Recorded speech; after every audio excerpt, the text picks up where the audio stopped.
بسم الله الرحمن الرحيم الحمد لله رب العالمين اللهم صل على سيدنا محمد وعلى آل محمد റസൂലുള്ളാഹി സ്വല്ലല്ലാഹു അലൈഹി വസല്ലം തങ്ങളുടെ ജീവിതത്തിൽ ഭാര്യാപദവിയിൽ രണ്ടാമത് വന്ന ആളാണ് സൗദ ബീവി റളിയല്ലാഹു അൻഹ.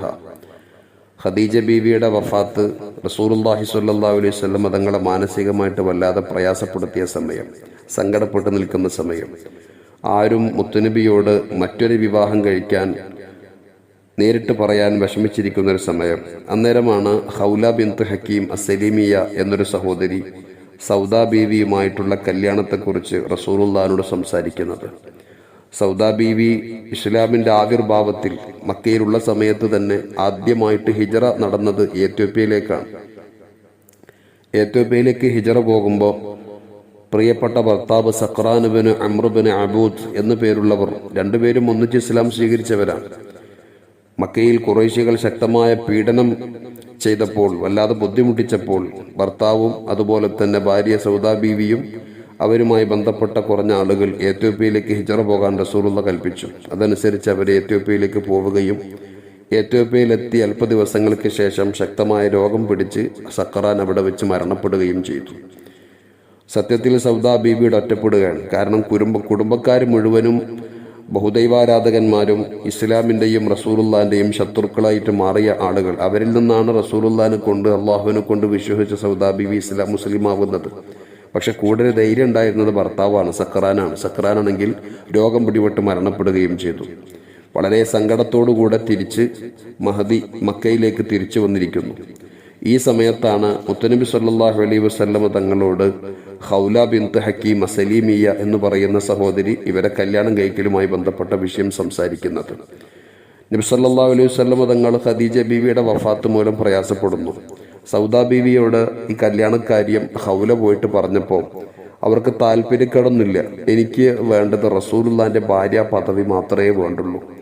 റസൂലുള്ളാഹിന്റെ കൂടെ കിടപ്പറ പങ്കരണമെന്നോ അതല്ലെങ്കിൽ എനിക്ക് സന്താനങ്ങൾ ഉണ്ടാകണമെന്നോ എനിക്ക് താല്പര്യമില്ല എന്നല്ല, ഞാൻ അങ്ങനെ ആഗ്രഹിക്കുന്നില്ല. മറിച്ച് എനിക്ക് റസൂലുള്ളാഹിക്ക് സേവനം ചെയ്യണം. മുത്തുനബി സല്ലല്ലാഹു അലൈഹി വസല്ലം തങ്ങൾക്ക് ചെറിയ മോളുണ്ട്, അതോടൊപ്പം റസൂലുള്ളാഹിക്ക് വേണ്ട ആവശ്യങ്ങളൊക്കെ ചെയ്തു കൊടുക്കണം. എനിക്ക് അത്ര മാത്രമേ വേണ്ടുള്ളൂ. മുത്തുനബിയുടെ ഭാര്യാ പദവിയിൽ നിൽക്കാതെ മാത്രം.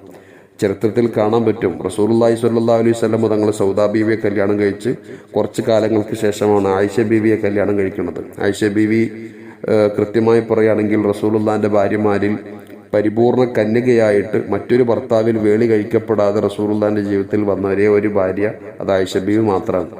ഓരോ ഭാര്യമാർക്കും ഓരോ ദിവസങ്ങൾ റസൂലുള്ളാഹി നിശ്ചയിച്ചു. ഇന്ന ദിവസം വെള്ളിയാഴ്ച ആയിഷ ബീവിയുടെ വീട്ടിലാണെങ്കിൽ ശനിയാഴ്ച സൗദയുടെ വീട്ടിലായിരിക്കും. അങ്ങനെ മൈമുന ബീവിയുടെയും ഹഫ്സ ബീവിയുടെയും ഓരോരുത്തരുടെ വീട്ടിലാണ് മുത്തനബി തങ്ങൾ ഉണ്ടാവുക. പക്ഷേ സൗദ ബീവി റളിയല്ലാഹു അൻഹയുടെ വീട്ടിലേക്ക് റസൂലുള്ളാഹി വരാൻ നിശ്ചയിച്ച ദിവസം മുത്തനബിയോട് പറയും, എന്നേക്കാൾ പ്രായം കുറഞ്ഞവരും അതോടൊപ്പം തന്നെ മറ്റൊരു ഭർത്താവിന്റെ കൂടെ ജീവിക്കാത്തവരും ഏറ്റവും പ്രായം കുറഞ്ഞ, നമ്മുടെ കൂട്ടത്തിൽ തന്നെ പ്രായം കുറഞ്ഞ ആള് ആയിഷയല്ലേ, തങ്ങൾ അവിടെ കിടന്നോളൂ, എനിക്ക് സന്തോഷമേ ഉള്ളൂ. റസൂലുള്ളാഹിക്കും സന്തോഷമാണ്, ആയിഷ ബീവിക്കാണെങ്കിൽ പെരുത്ത റാഹത്തുമാണ്. അങ്ങനെ റസൂലുള്ളാഹിന്റെ ഭാര്യാ പദവിയും റസൂലുള്ളാഹിന്റെ ഖിദ്മത്തും മാത്രം ലക്ഷ്യം വെച്ച് മുത്തനബിയുടെ ജീവിതത്തിലേക്ക് വന്ന മഹദിയാണ് സൗദ ബീവി റളിയല്ലാഹു അൻഹ. മുത്തനബിയാണെങ്കിലോ ഇസ്ലാമിലേക്ക് വന്നതുകൊണ്ടാണല്ലോ സൗദയെ കുടുംബക്കാരെ ഒറ്റപ്പെടുത്തിയത്. ആകപ്പാടെ കൂടെ ഉണ്ടായിരുന്നത് ഭർത്താവാണ്, സഖ്റാൻ മരണപ്പെടുകയും ചെയ്തല്ലോ. അപ്പൊ അതുകൊണ്ട് സൗദയെ സംരക്ഷിക്കൽ നമ്മുടെ ഉത്തരവാദിത്തമാണ് എന്ന നിലക്കാണ് നബി സല്ലല്ലാഹു അലൈഹി വസല്ലം തങ്ങൾ അവരെ കല്യാണം കഴിക്കുന്നത്. ഏതായിരുന്നാലും നബി സല്ലല്ലാഹു അലൈഹി വസല്ലം തങ്ങളുടെ ഭാര്യാ പദവിയിൽ നിൽക്കുകയും പിന്നീട് 4 ഖലീഫമാരുടെ കാലഘട്ടം കഴിഞ്ഞ് മുആവിയ റളിയല്ലാഹു അൻഹുവിന്റെ ഖിലാഫത്ത് നടക്കുന്ന സമയം ഹിജറ 54 മഹദി അവറുകൾ വഫാത്താവുകയും ചെയ്തു. മദീനയിലാണ്, ജന്നത്തുൽ ബഖീഇലാണ് അവരുടെ ഖബറുള്ളത്. അല്ലാഹു സുബ്ഹാനഹു വ തആല ആ ഭാര്യ സൗദ ബീവി റളിയല്ലാഹു അൻഹ അടക്കമുള്ള മുത്തുനബിയുടെ ഭാര്യമാരുടെ ബറക്കത്ത് കൊണ്ട് നമുക്ക് ഈമാനും ഹിദായത്തും വർദ്ധിപ്പിച്ചു തരട്ടെ.